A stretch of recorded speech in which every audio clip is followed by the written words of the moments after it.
अच्छा जी, यहाँ पर हम लोग जो आज काम करेंगे वो है अरिथमेटिक ऑपरेटर। अरिथमेटिक जो है ये मैथमेटिक्स से ही हम लोग इसको चेक करेंगे। Arithmetic operators are used to perform arithmetic operations on data.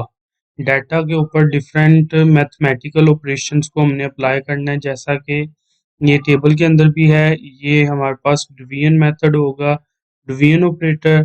It is used to divide the value on left side by the value on right side.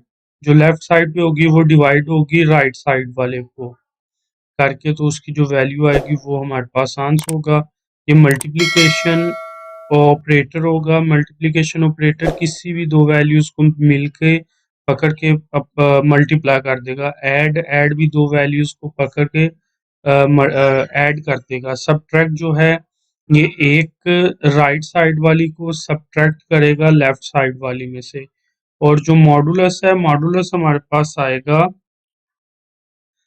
Modulus ने क्या काम करना है, मॉडुलस ने जो ऑपरेट करने के बाद ये इसका जो मेन काम होगा इसने करना डिवाइड है।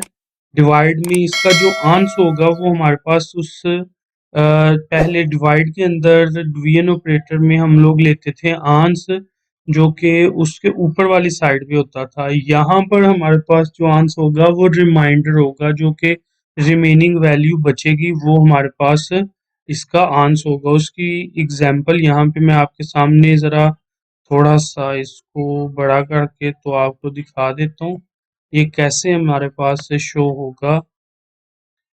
तो ये देखें ज़रा, इसको मैंने अब किया। मैं नीचे जा रहा हूँ।